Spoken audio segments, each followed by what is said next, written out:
want to get down to the simplest possible nitty-gritty of what we've been talking about in a very easy way.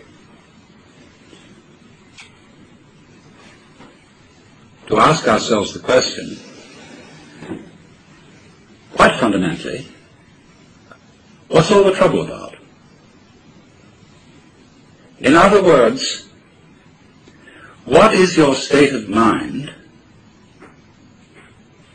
when you contemplate the possibility of everything becoming nothing? All right, so the universe is a transitory system, like a bubble, like smoke, like foam on the water. And so, how easy? Just go along with it, dissolve. So, what's the problem? Why don't we want to give up? What do we think we're going to get by holding on and by resisting the dissolution? Now, I'm not saying at the moment that, as I'm a sort of preacher, advocating giving up. What I'm interested in, for you to feel, is what do you really feel like inside at the prospect of there being nothing, of this whole thing being a bubble that dissolves? You see, about death, the reality of approaching death, people are apt to feel chilly, cold, lonely, scared because it's an unknown. The most frightening thing about death is there might be something beyond it, and you don't know what it is. You remember, facing the world as a child, or at any time, the world is full of threats, mostly from other people. And there are monsters. There are all sorts of things which scare you, but beyond every monster is death. Dissolution is the end of it all. And by and large, the art of government is to fill that void beyond death with threats of a rather unspecified nature,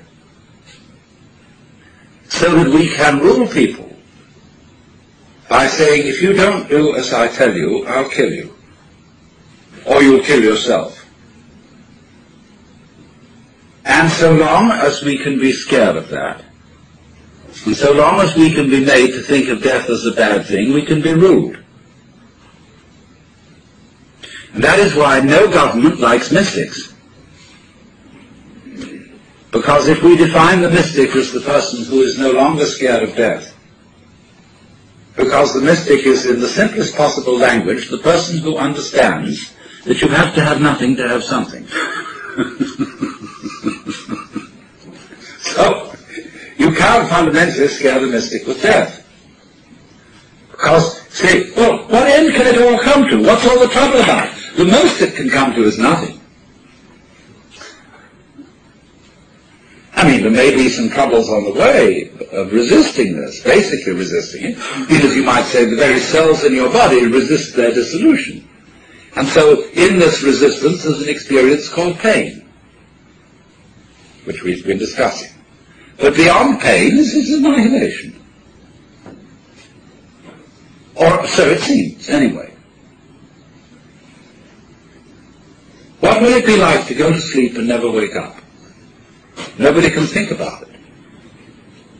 But what is that state when you're teased out of thought? See, get with it. Going to sleep and never waking up. This is not, as you would fantasize it, a state of being in the dark forever. It is not like being buried alive,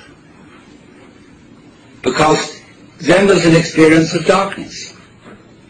Now, I remember a little while ago having at one of my seminars a girl who was born blind. And I had the most interesting discussion with her, because she doesn't know what darkness is. The word is absolutely meaningless to her, because she's never seen light.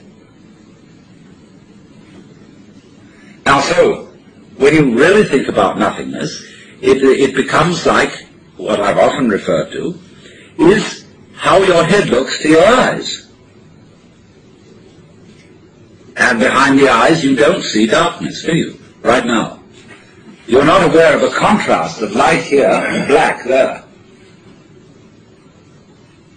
Behind the visual field, this way, you can't see darkness. There is simply nothing conceivable at all. Neither darkness nor light. See? Right. So, might one venture to say almost that that area of blankness we call death is what lies behind the eyes. In other words, it is what we can't think about that's what's watching. In other words, the farthest we can go in thinking about nothing, you see, we get to the root of the matter. Let me put this in another way. The world is form. Now, you cannot look for the origin of form in form. Because what you would get then would be a universe where you couldn't make out any form at all because there was so much of it. It would be like writing a letter on top of a newspaper and then putting a picture over that and then doing something else until there wasn't a single square millimeter of paper left, of blank paper. Nobody could read anything. But one can read, one can see form, one can see the world. Simply because there's always emptiness behind it. So you see, in this way, emptiness being the mother of form. And you can always say, yes, only the form is there, that's all that's real. That is only saying it's all that is figure. What about background? It always has to be there.